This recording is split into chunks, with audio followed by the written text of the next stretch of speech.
ધોરણ 9 ગણિત વર્ષ 18-19 પ્રકરણ 1 સંખ્યા પદ્ધતિમાં આપણે ઉદાહરણ 13, 12, 13, 14 ઉપરથી અને 15 એના પરથી એવું જોયું કે દરેક સમય સંખ્યાનો સરવાળો, બાદબાકી, ભાગાકાર અને ગુણાકાર એ સમય સંખ્યા હોઈ શકે, પરંતુ દરેક અસમય સંખ્યાનો સરવાળો, બાદબાકી, ભાગાકાર અને ગુણાકાર એ દરેક વખતે હંમેશા અસમય જ હોય એવું જરૂરી નથી. અને આપણે એ જોયું કે સમય અને અસમય એ બેનું આપણે કોઈ પ્રક્રિયા કરીએ છીએ તો એ વખતે આપણને અસમય તત્વ મળવાની સંભાવના વધી જાય છે. તો હવે આપણે વાસ્તવિક સંખ્યાના વર્ગમૂળ કાઢવા માટેની પ્રક્રિયા એના તરફ આપણે ધ્યાન આપીશું.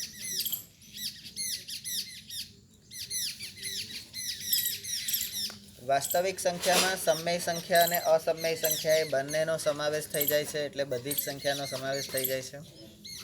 હવે એનું વર્ગમૂળ શોધવાનું એના માટેની એક પ્રક્રિયા છે, કારણ કે કોઈ પણ સંખ્યા હોય એનું વર્ગમૂળ આપણે શોધી શકીએ છીએ. ધારો કે 2નું વર્ગમૂળ હોય તો આપણે વર્ગમૂળમાં 2 એવું લખીએ છીએ. કેવી રીતે લખીએ છીએ?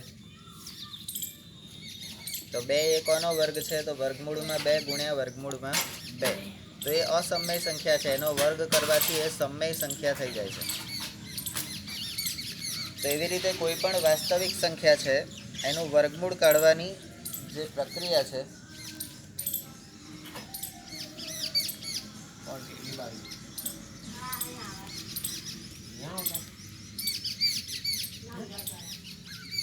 તમને યાદ હશે કે જો એ એક પ્રાકૃતિક સંખ્યા હોય. હવે પ્રાકૃતિક સંખ્યા એટલે શું?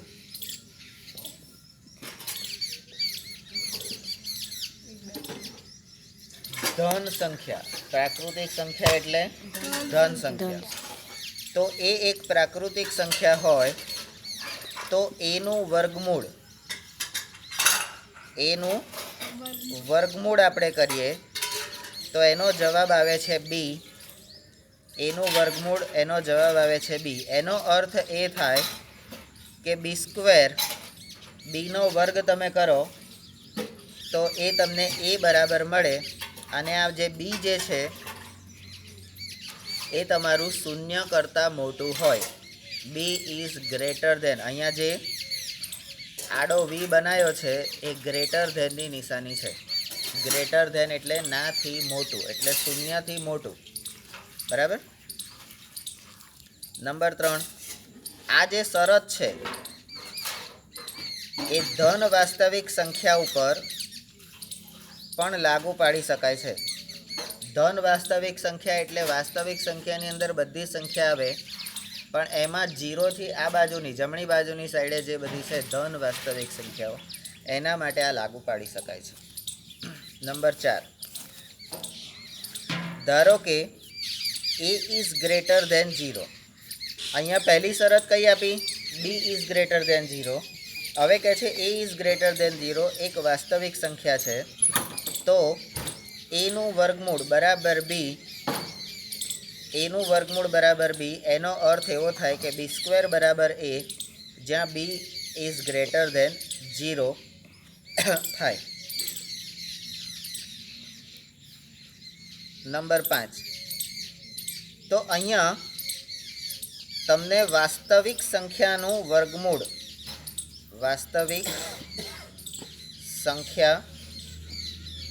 વર્ગમૂળ કાઢવાની પ્રક્રિયા એ અહીંયા આગળ તમને આ પેરેગ્રાફની અંદર તમને કીધેલી છે. એના માટે કોઈ પણ પ્રાકૃતિક સંખ્યા હોય કે કોઈ પણ વાસ્તવિક સંખ્યા હોય, એનું સૂત્ર જે છે વર્ગમૂળ, જે તે સંખ્યાને વર્ગમૂળમાં મૂકો એના બરાબર તમને બી મળે, અને એનો બીનો વર્ગ કરો એટલે એ બરાબર થાય. અને જે બી છે એ હંમેશા 0 કરતાં મોટી સંખ્યા હોય. હવે આપણે વિભાગ 1.2 1.2 વિભાગ કયો હતો તમારો? હા, બરાબર જુઓ તો 1.2 કયો હતો તમારો? Point number 1.2 theory point number 1.2 શું છે? હા, તો 1.2 એટલે અસમય સંખ્યા. એની અંદર આપણે જોયું કે કેવી રીતે રેખા ઉપર વર્ગમૂળમાં n જ્યાં n એ ધન પૂર્ણાંક છે એનું નિરૂપણ કરી શકાય છે. એ આપણે જોયું. કારણ કે આપણે છેવટે તો શું કરવાનું છે? કોઈ પણ સંખ્યાનું સંખ્યા રેખા પર નિરૂપણ થઈ શકે છે કે નહીં, એને સંખ્યા રેખા પર દર્શાવી શકાય છે કે નહીં, એ જ વસ્તુ આપણે કરવાની છે. બરાબર. નંબર 6. હવે એ 1.2માં આપણે n વર્ગમૂળમાં nનું સંખ્યા રેખા પર નિરૂપણ કરવાનું છે, એ જોઈ લીધું છે. હવે આપણે શું કરવાનું છે? તો વર્ગમૂળમાં nની જગ્યાએ વર્ગમૂળમાં x, જ્યાં x શું છે? એ ધન વાસ્તવિક સંખ્યા છે, પેલી ધન પૂર્ણાંક હતી. એટલે ધારો કે વિકલ્પ કે ખાલી જગ્યાની રીતે તમને પૂછાય કે વર્ગમૂળમાં n એનું વાસ્તવિક સંખ્યા પર નિરૂપણ કરો, તો એ વર્ગમૂળમાં n એટલે તમારી ધન પૂર્ણાંક થઈ, ધન પૂર્ણાંક સંખ્યા થઈ. અને વર્ગમૂળમાં xનું તમારે આવે ત્યારે x એ ધન વાસ્તવિક સંખ્યા છે. વાસ્તવિક સંખ્યા એટલે ગણ rનો સભ્ય છે. કોનો? rનો સભ્ય. બરાબર છે. નંબર 7. ભૌમિતિક રીતે હવે આપણે ભણીએ છીએ અંકગણિત. હા, ભૌમિતિક રીતે તો એની અંદર ભૌમિતિક રીતે કેવી રીતે મેળવાય એ આપણે હવે જોઈશું. કે વર્ગમૂળમાં x એટલે અહીંયા ધન વાસ્તવિક સંખ્યા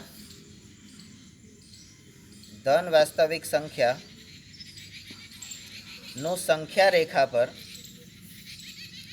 રેખા પર નિરૂપણ એ કેવી રીતે કરવાનું એ આપણે જોઈશું. અને એ આપણે ઉદાહરણ તરીકે જોઈશું. ઉદાહરણ તરીકે આ x જે છે એ x બરાબર 3.5. તો 3.5નું તમારે વર્ગમૂળ શોધવાનું છે. બરાબર છે. તો તમારે શું કરવાનું? તો અહીંયા ઉકેલ જે છે એ ઉકેલને હું ABCDથી બતાવું છું. આપણો મુદ્દા નંબર થયો 8. x બરાબર 3.5નું વર્ગમૂળ શોધીએ. એટલે કે આપણે વર્ગમૂળમાં 3.5 એ ભૌમિતિક રીતે શોધવાનું છે. બરાબર. નંબર 2. તો એના માટે શું કરીશું?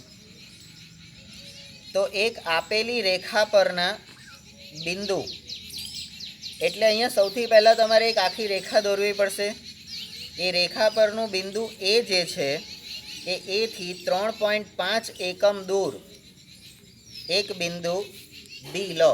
એટલે તમારી રેખા પરના બે બિંદુ એ અને બી, એ અને બી વચ્ચેનું તમારું અંતર કેટલું થશે? 3.5. હવે તમને આ આકૃતિ પરથી તમને એટલી તો ખબર પડી ગઈ હશે, આપણે આગળ વર્ગમૂળ કુંતલની રચના કરી ચૂક્યા છે. વર્ગમૂળ કુંતલ. બરાબર. એક એકમ લેવાનો, લંબ દોરવાનો, કર્ણ બનાવી દેવાનો, ચાપ મારવાનો. બરાબર. આવું આપણે આગળ કરી ચૂકેલા છે.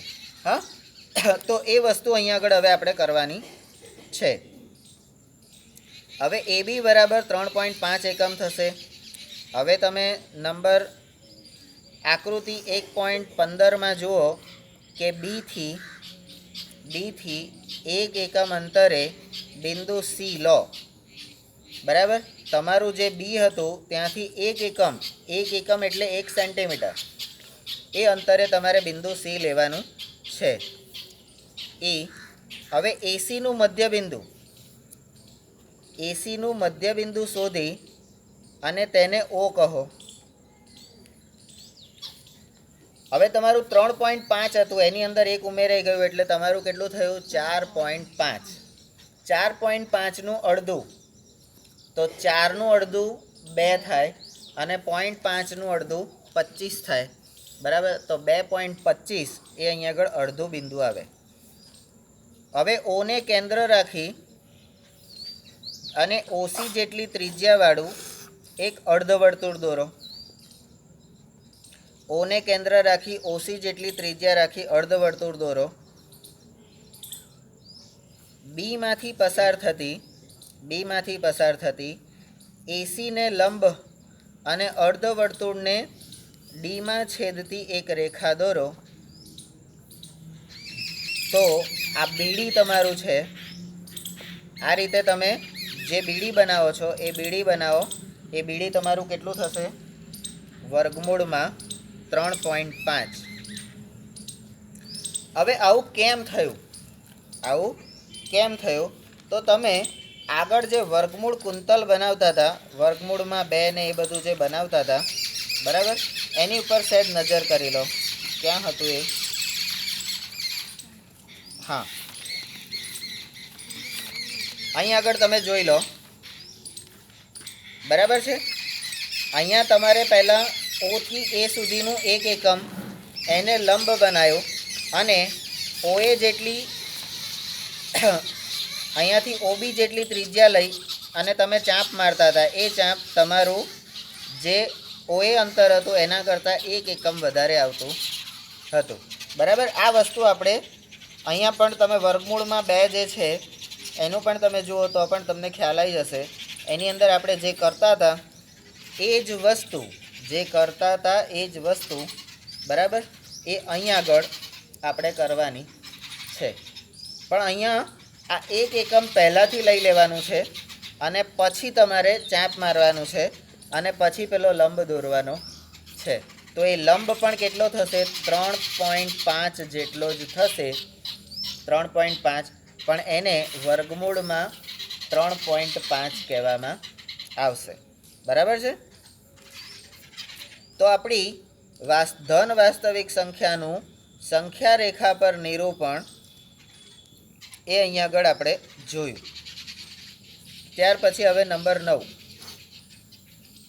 આ જ વસ્તુને વ્યાપક રીતે, આપણે કોઈ સંખ્યા માટે આપણે જોયું, પણ એને વ્યાપક રીતે સર્વસામાન્ય નિયમ બનાવવો હોય બધા માટે, તો શું કરવાનું?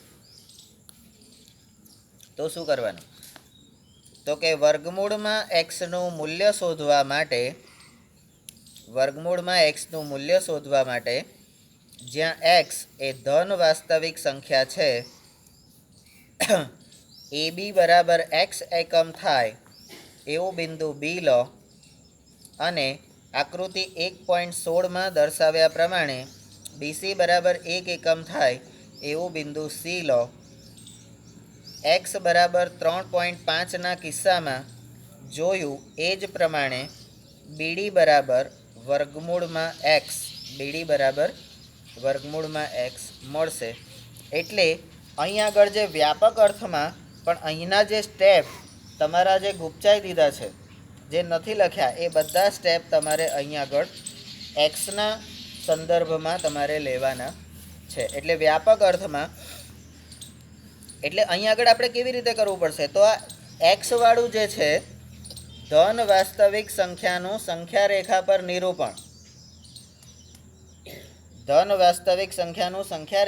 નિરૂપણ, એનું જે વ્યાપક રૂપ છે એ વ્યાપક રૂપ પહેલાં લખવાનું અને ઉદાહરણ પછી લખવાનું. તમને આ બુકની અંદર પહેલાં ઉદાહરણ આપી અને પછી નિયમ બતાવ્યો છે, પણ આપણે જ્યારે કરવાનું હોય ત્યારે આપણે પહેલાં નિયમ કરવાનો અને પછી ઉદાહરણ કરવાનું. જે યાદ રાખવાનું છે એ પહેલું કરવાનું, એના પરથી જે કરવાનું છે એ પછી કરવાનું. આ લોકોએ શું કર્યું છે? પહેલાં જે કરવાનું છે એ તમને આપ્યું છે ને એના પરથી પછી નિયમ બનાવ્યો છે, બરાબર. જેમ કે આપણે કહીએ કે ભાઈ સોનલને ખબર નથી કે ના પાડવાથી શું થાય, તો પહેલાં એની જોડે આપણે પ્રક્રિયા કરીને પછી નિયમ સમજાયો ને. એટલે આપણે ગણિતની ચોપડી જેવું કર્યું. તને ખબર પડી? ના પડી ને? હમણાં હે તને ત્યાં જઈને બતાવું છું. હવે આ જે પરિણામ છે નંબર 10, આ પરિણામને આપણે પાયથાગોરસ પ્રમેયનો ઉપયોગ કરીને સાબિત કરી શકીશું. હવે તમને એમ થશે કે આ સંખ્યા પદ્ધતિ કઈ આવી અને આ મોડો પાયથાગોરસ કઈ આવ્યો. જઈને તઈ પેલા પાયથાની જેમ આવી જાય છે, અજગરની જેમ. બરાબર. તો એ પાયથાગોરસ અહીં આગળ એના ઉપયોગ કરીને આપણે સાબિત કરી શકીએ છીએ. તો આપણું આ પરિણામની સાબિતી. બરાબર. નંબર 1, અહીં આકૃતિ 1.16.1માં ત્રિકોણ ઓબીડી એક કાટકોણ ત્રિકોણ છે. કાટકોણ ત્રિકોણ હોય તો જ પાયથાગોરસનો પ્રમેય લાગુ પડે, નહીં તો લાગુ પડે. તો બોલો પાયથાગોરસનો પ્રમેય શું છે? જરી મને આમ ધીમે રહીને કહેશો. બોલો. કર્ણની લંબાઈનો વર્ગ બરાબર તે ત્રિકોણની બાકીની બે બાજુની લંબાઈના વર્ગોનો સરવાળો. એટલે કર્ણનો વર્ગ બરાબર એ બાનો વર્ગ વત્તા બી બાનો વર્ગ, આવું આપણે કહેતા હતા. બરાબર. વર્ગમૂળ કુંતલ કે વર્ગમૂળ 2 નું સંખ્યા રેખા પર નિરૂપણ કરવાનું હતું ત્યારે પણ આપણે એ જ નિયમનો ઉપયોગ કર્યો હતો. કર્યો તો હે? હા. તો કે છે નંબર 2, વળી વર્તુળની ત્રિજ્યા જે છે, વર્તુળની ત્રિજ્યા એટલે x + 1/2 એકમ છે. x + 1, વર્તુળની ત્રિજ્યા શું છે? x + 1, કારણ કે x એ AB નું માપ છે અને c 1 એકમ, એટલે x + 1. ત્રિજ્યા એટલે વ્યાસની અડધી. ત્રિજ્યા એટલે વ્યાસનું અડધું. એટલે વ્યાસ એટલે d બરાબર r/2. અને r શું છે? એટલે આખું d શું છે તમારું? x + 1. આખો વ્યાસ શું છે? x + 1/2. આ વર્તુળ છે, OA વર્તુળ, એમાં AB સુધીનું અંતર x છે. આ +1 એટલે x + 1 આખો વ્યાસ થયો. આ આખું માપ તમારું x + 1 થયું ને, એનું અડધું કરો ત્યારે OC આવે ને. હા, બરાબર. Step number 3. કોણ હતો? વાંદરો. હા, રમવા દે. તો આથી OC, આ OC કોણ છે? ત્રિજ્યા બરાબર OD. હવે O થી D સુધીનું અંતર એટલે વર્તુળના કેન્દ્રથી આ OD પણ શું છે? એ પણ ત્રિજ્યા થઈ. કારણ કે વર્તુળના કેન્દ્રથી વર્તુળ ઉપરના કોઈ પણ બિંદુનું અંતર એને આપણે ત્રિજ્યા કહીએ છીએ. ક્યારે કહેતા હતા આવું? ક્યારે કહેતા હતા? વર્તુળ કયા ધોરણમાં વર્તુળ ભણ્યા હતા? હા, બરાબર. પછી કહે છે OA, તો O થી C સુધીની ત્રિજ્યા થાય તો OA શું થાય? ત્રિજ્યા જ થાય ને. તો એ પણ શું થયું? ત્રિજ્યા. અને બધી ત્રિજ્યા અને ત્રિજ્યાની સંજ્ઞા કઈ આવે ભાઈ? બરાબર r. તો x + 1/2. બરાબર.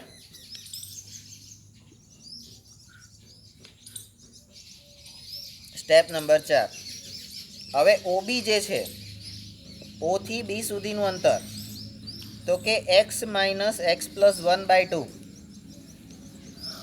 OB એટલે x - x/1 એટલે x + 1/2. તો અહીંયા તમારે શું કરવાનું છે? તો કે લસા લેતા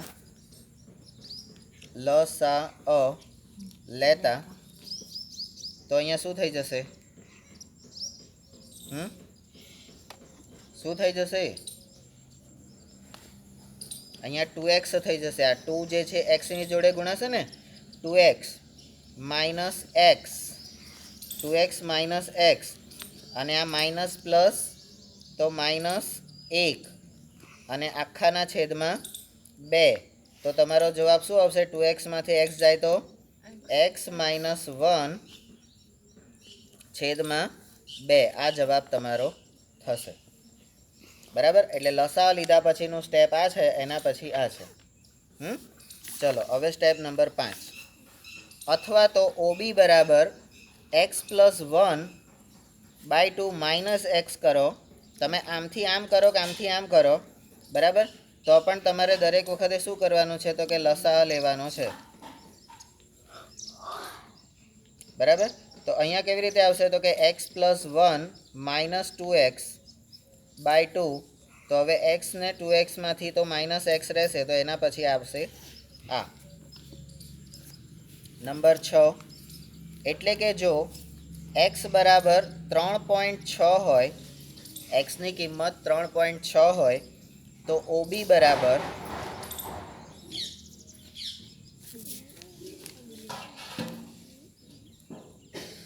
રોહિત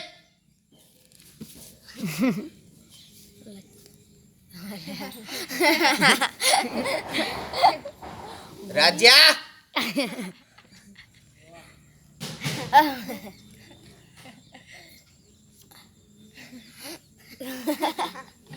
બહરી જે બે વાંદરા નામ દીધું ને બંધ થઈ ગયું. ચલો, તો OB ની કિંમત તમારી કેટલી થશે? 1.3. આકૃતિ 1.16 માં બતાવ્યું છે. અને નંબર 7, જો x બરાબર 0.6 હોય, હવે એક્સની કિંમત 0. જુદી જુદી કિંમતો માટે, એક્સની જુદી જુદી કિંમતો માટે તમે OBની કિંમત મેળવી શકો. બરાબર, આકૃતિ 1.16.b. નંબર 8, હવે કહે છે પાયથાગોરસ પ્રમેય પરથી બીડીની સ્ક્વેર. હવે એક બીડીથી માણસ મરી જાય તો બીડીનો સ્ક્વેર કરો તો શું થાય? એક હામટી 2 બીડી ભેગી કરીને પીવાની, એવું તો પીવાય? તો કેમ તે દિવસ પીધી હતી? તો કે બીડીનો વર્ગ. હવે અહીંયા બીડી કોણ છે? કઈ છે બીડી? તો બીડી લંબ છે. બીડી કોણ છે? લંબ છે. બરાબર, ઓડી કોણ છે? ઓડી. તો ઓડી કોણ છે? તો કે કર્ણ છે. ઓડી કોણ છે? કર્ણ છે. બરાબર, અને ઓબી કોણ છે? ઓબી તો બાજુ છે, બાજુ.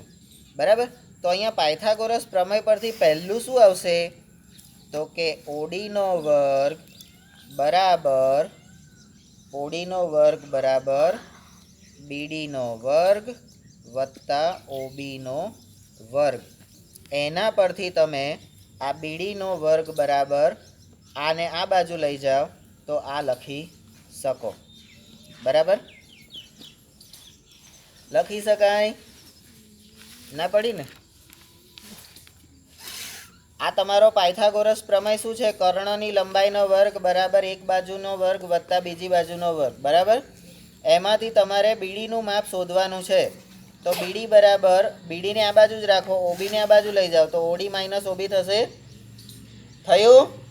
હવે આ ઓડી ને ઓબી બંને તમને ઉપર આપેલા છે. ઓડી બરાબર શું છે? તો કે ઓડી. ઓડી એટલે શું? અલે પેલી 4 બંગડી વાળી ગાડી ઓડી. બરાબર, તો એના બરાબર તમને x + 1/2 એનો વર્ગ માઇનસ ઓબી બરાબર x - 1/2. બરાબર, હવે તમને એમ થશે કે સાલું આના પરથી આ લોકોએ ડાયરેક્ટ 4x / 4 આવું આપી દીધું. તો આ આયા કઈથી? આ બધા આયા કઈથી? તો એ બધા જે જઈથી આયા છે ને એને આપણે જરી જોઈએ. શું જોઈએ? નહીં જોવા? તે શું જોયા કરવાનું હોય? તો અહીંયા આપણે આને આવી રીતે કરી શકીશું કે ઘાતાંકના નિયમો પ્રમાણે એક્સ પ્લસ વનનો સ્ક્વેર છેદમાં 2નો સ્ક્વેર ઓછા એક્સ માઇનસ 1નો સ્ક્વેર છેદમાં 2નો સ્ક્વેર આવું લખી શકીશું. હવે આ એક્સ પ્લસ 1 એટલે એ પ્લસ બી આખાનો વર્ગ બરાબર એ સ્ક્વેર પ્લસ 2ab વત્તા બી સ્ક્વેર અને એ માઇનસ બી આખાનો વર્ગ બરાબર એ સ્ક્વેર માઇનસ 2ab વત્તા બી સ્ક્વેર. આ સૂત્ર પ્રમાણે આપણે આને ઉકેલી શકીશું. હવે તો શું કરવાનું તો કે એક્સ સ્ક્વેર વત્તા 2ab વત્તા 1 એક્સ સ્ક્વેર વત્તા 2ab વત્તા 1 બરાબર આ પહેલો કૌંસ આવ્યો છેદમાં 4 માઇનસ એક્સ સ્ક્વેર ઓછા 2ab વત્તા એટલે અહીંયા 2ab ના આવે 2x આવે ડોટ આવ્યો ખબર તો પડતી નહીં કારણ કે અહીંયા તો આપણે x અને 1 છે ને એટલે 2x આવે અને વત્તા 1 છેદમાં 4. હવે બંને બાજુ 4 સરખો છે તો ઉપરનો અંશ કેવી રીતે આવશે તો ભેગો કરી દો એક્સ સ્ક્વેર વત્તા 2x વત્તા 1 હવે આ કૌંસ છૂટો પાડો minus x square minus minus plus 2x અને માઇનસ 1 આખાના છેદમાં શું આવ્યું 4. હવે x square plus x square minus ઉડી ગયા 1 માઇનસ 1 ઉડી ગયા આ 2x અને 2x કેટલા થયા તો કે 4x છેદમાં 4 આ 4 4 નીકળી ગયા તો જવાબ શું આવશે. હવે તમને ખબર પડે કે આ હારા આયા કંઈથી. તો હવે નંબર 9 આથી બીડી બરાબર વર્ગમૂળમાં એક્સ મળે એટલે તમે બીડી જોઈતી હોય તો બીડી બરાબર વર્ગમૂળમાં એક્સ તમે મેળવી શકો. હવે તમને એમ થાય કે બીડી બરાબર વર્ગમૂળમાં એક્સ એટલે શું તો એનું શું છે અલ્યા આપણે એક્સ સંખ્યા ધારીતી વ્યાપક રીતે એ એક્સનું વર્ગમૂળ શોધવાની પ્રક્રિયા કરી તો ચમ ભૂલી જાઓ ભૂલી જવાય હા પણ એવું કેટલાક લોકોનું એવું હોય પછી અમારે ગીત ગાવું પડે. કયું ગીત ગાવું પડે ભૂલી જવું છે ખુદને હવે આપણે ખુદની જગ્યાએ શું કહેવાનું તુજને હવે. ચલો હવે નંબર 10 આપણે જે આ રચના કરી આ રચના આપણને વાસ્તવિક સંખ્યા એક્સ ગ્રેટર ધેન 0 માટે વર્ગમૂળમાં એક્સનું અસ્તિત્વ તથા તેને દર્શાવવાની ભૌમિતિક રીત દર્શાવે છે. એટલે આ બધું શેના માટે કર્યું આપણે આ ભૌમિતિક રીત શોધવા માટે પણ શેનું તો કે એક્સના વર્ગમૂળને દર્શાવવાનું. પણ કંઈ દર્શાવવાનું બોલ આ બધા વર્ગમૂળને દર્શાવવાનું કંઈ કોઈ પણને દર્શાવવાનું કઈ સંખ્યા રેખા પર. ક્યાં સંખ્યા રેખા પછી ઘેર જઈને મમ્મી બોલે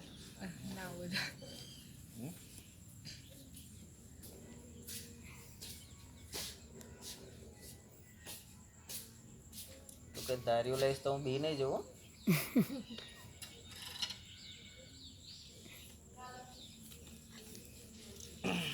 ચલો નંબર 11 એટલે આ બધું આપણે મેં કીધું એ પ્રમાણે કે આપણે આખી રીત જે છે પાયથાગોરસના પ્રમેયને અનુલક્ષીને આ વસ્તુ આપણે સાબિત કરી બરાબર.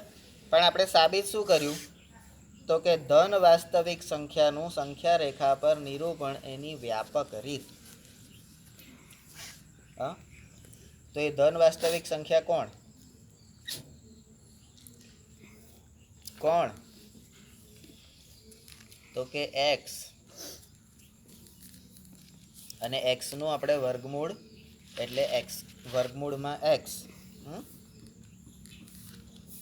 હવે કે છે જો આપણે સંખ્યા રેખા પર આ બધું કર્યા પછી આપણે કરવાનું છે શું તો કે સંખ્યા રેખા પર આ વર્ગમૂળમાં એક્સનું નિરૂપણ કરવા માંગતા હોય તો આપણે આ રેખા જે છે ને રેખા કઈ છે રેખા કઈ છે આય રહી આ રેખા બીસી ને આ રેખા પાછી બીસી છે બક્ષીપંચ બક્ષીપંચ કે બેકવર્ડ ક્લાસ આવે બીસી એટલે તો બેકવર્ડ ક્લાસ આવે ને તો કે રેખા બીસી ને સંખ્યા રેખા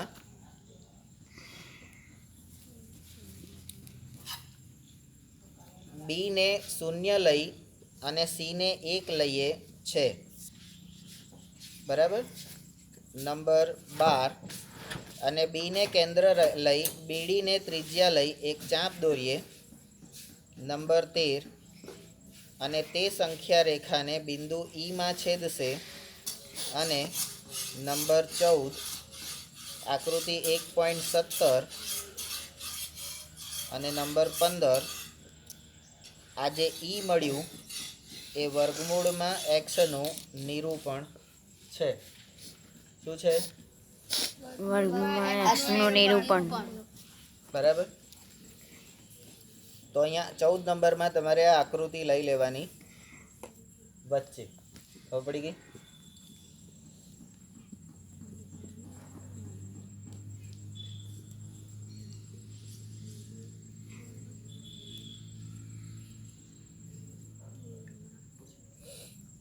હવે કે છે નંબર 16 0 લેસ ધેન એક્સ.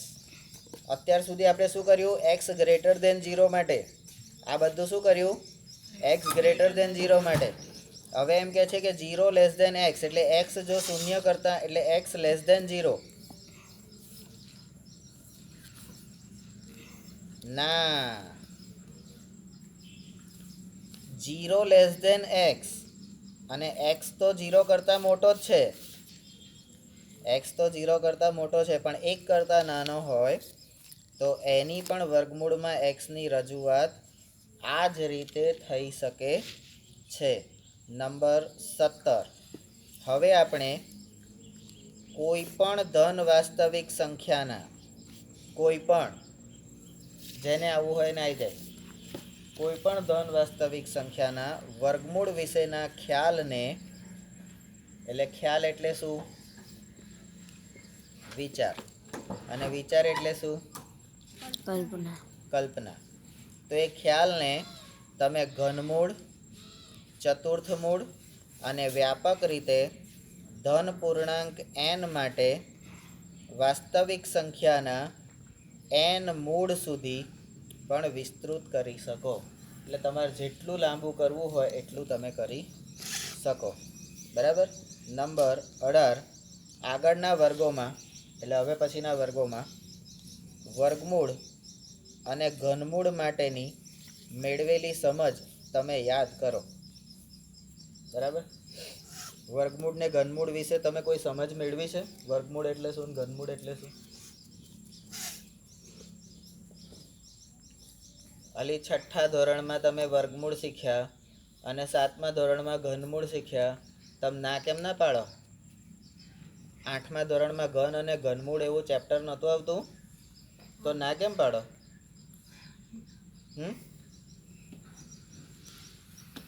તો હવે નંબર 19 8નું ઘનમૂળ શું છે? આપણે જાણીએ છીએ કે જેનો ઘન 8 હોય એવી એક સંખ્યા છે એવી એક ધન સંખ્યા છે. અનુમાન કર્યું તો 8નું ઘનમૂળ બરાબર 2 છે. તો ચાલો આપણે 243નું પંચમૂળ 243નું પંચમૂળ એનું મૂલ્ય શોધીએ. બરાબર. શું તમે જાણો છો કે તમે જે બીનો 5 ઘાત કરો એટલે અહીંયા તમને પેલું સૂત્ર એનું વર્ગમૂળ બરાબર જવાબ આવતો હતો બી અને બીનો વર્ગ બરાબર એ આવું આપણે જે સૂત્ર લેતા હતા શરત પ્રમાણે, જ્યાં બી ઇઝ ગ્રેટર દેન 0 આવી કોઈ સંખ્યા બી મળે તો કે એનો જવાબ છે 3. હવે 3ને તમે 5 વખત ગુણો તો કે 3 ગુણ્યા 3 ગુણ્યા 3 ગુણ્યા 3 ગુણ્યા 3, તો 3 તરી 9, 9 તરી 27, 27 તરી ખાલી જગ્યા અને ખાલી જગ્યા ગુણ્યા 3 એટલે ખાલી જગ્યા, એટલે બધું 243 થાય. તો કઈ આ તો કઈ મારે ગણવાનું છે? ગણો તારે, બરાબર. તો એમ કહે છે કે તમને 243 નું પંચમૂળ એ 3 મળે છે. નંબર 21, આ ઉદાહરણોથી a ગ્રેટર દેન 0 એક વાસ્તવિક સંખ્યા હોય અને n એક ધન પૂર્ણાંક હોય એવા a અને n માટે તમે શું a નું n મૂળ એ વ્યાખ્યાયિત કરી શકશો?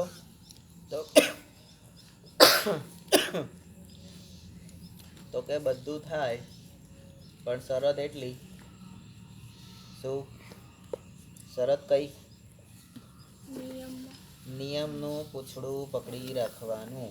શું કરવાનું? નિયમનું પૂંછડું પકડી રાખવાનું. ચલો તારે નંબર 22, ધારો કે a ગ્રેટર દેન 0 એક વાસ્તવિક સંખ્યા છે અને n એક ધન પૂર્ણાંક છે, તો b ગ્રેટર દેન 0 માટે b ની n ઘાત બરાબર a, તો વર્ગમૂળમાં a ની n ઘાત બરાબર b. તો આ 22 નંબર છે એ આપણું વ્યાપક રીતનું સૂત્ર થયું, બરાબર. તો નંબર 23, અહીંયા ધ્યાન રાખો કે ઉદાહરણો વર્ગમૂળમાં 2, 8નું ઘનમૂળ અને a નું n મૂળ વગેરેમાં આ જે સંકેત છે, શું થયું?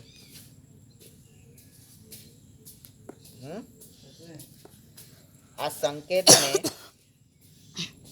આ જે વર્ગમૂળનું ચિહ્ન છે ને, સાલું અત્યાર સુધી આ ગુરુજીએ અમને ભણાય કર્યું કે આને વર્ગમૂળનું ચિહ્ન કહેવાય. શું કહેવાય? વર્ગમૂળનું ચિહ્ન કહેવાય. પણ હવે આ લોકો એમ કહે છે કે આ સંકેત જે છે એને કરણી ચિહ્ન કહેવાય. બોલો, અત્યાર સુધી ખબર જ નથી. અને કરણીને અંગ્રેજીમાં રેડિકલ સાઇન એવું કહેવામાં આવે છે. નંબર 24, આપણે વિવિધ ક્રિયાઓ માટે ઉપયોગી હોય એવા વર્ગમૂળને લગતા કેટલાક નિત્યસમ. હવે વર્ગમૂળને લગતા નિત્યસમ એટલે આઈડેન્ટિટીસ.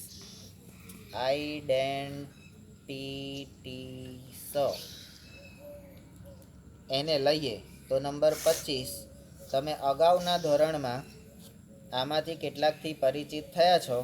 નંબર 26, બાકીના વાસ્તવિક સંખ્યાના સરવાળા પરના નિયમ આવ્યો.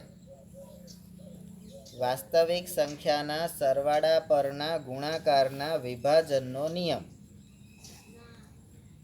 તો સરવાળાના ગુણાકારના વિભાજનનો નિયમ આવું આવતું હતું. પેલું ક્રમનો નિયમ, જૂથનો નિયમ, વિભાજનનો નિયમ, આવું બધું આવતું હતું. શેમાં આવતું હતું?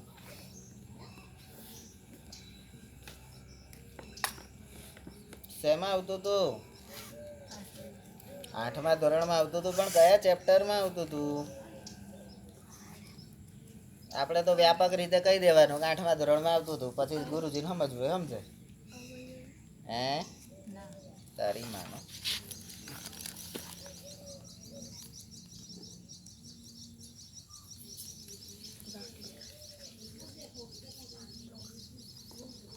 નંબર 27, નિત્યસમ x plus Y into X minus Y બરાબર x² માઇનસ y². આને આપણે શું કહેતા હતા? A plus B into A minus B બરાબર A square minus B square, આવું કહેતા હતા.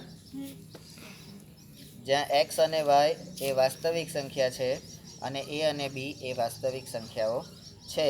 હવે આ જે સૂત્ર, આ નિત્યસમ જે છે, આ નિત્યસમ એ તમે એ અને બી વાસ્તવિક સંખ્યા હોય એટલે નંબર 28, ધારો કે એ અને બી ધન વાસ્તવિક સંખ્યા હોય તો એના વર્ગમૂળના નિત્યસમ એટલે અહીંયા આગળ તમને જે આપેલા છે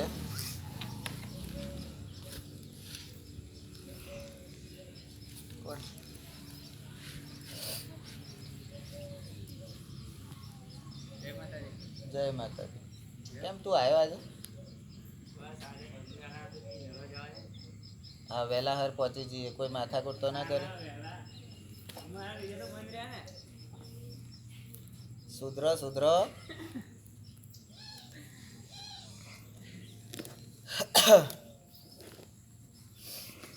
તો વર્ગમૂળમાં એ બી,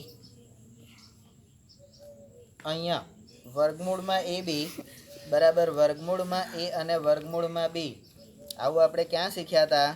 તો કે ભય ઘાતાંકના નિયમો, ઘાતાંકના નિયમોમાં આવું બધું શીખ્યા હતા. પછી કે વર્ગમૂળમાં એ ભાગ્યા બી, તો એનું પણ વર્ગમૂળ ભાગ્યા બીનું પણ વર્ગમૂળ. પછી કે છે વર્ગમૂળમાં એ વત્તા વર્ગમૂળમાં બી બીજા કૌંસમાં વર્ગમૂળમાં એ માઇનસ વર્ગમૂળમાં બી બરાબર એ માઇનસ બી. તો આપણું જે એ પ્લસ બી વાળું સૂત્ર છે એનું વર્ગમૂળ આખા અવયવ સૂત્રનું.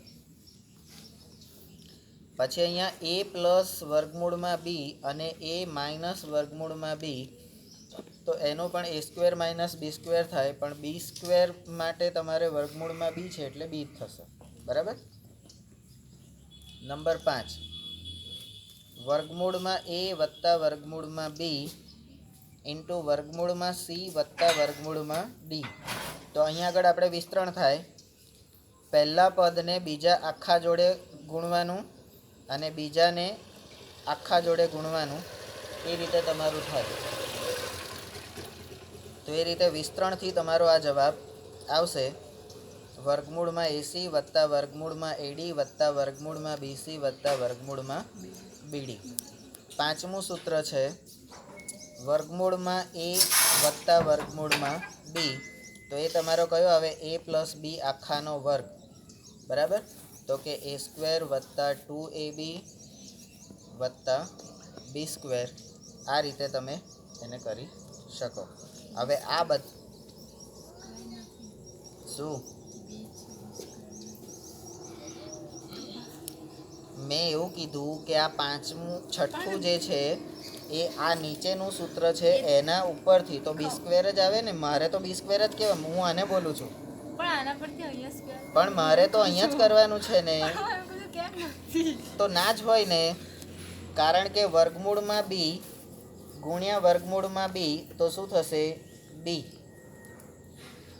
આ તમારું વર્ગવાળું છે, આ તમારું વર્ગમૂળવાળું છે, તો તમારું શું થશે?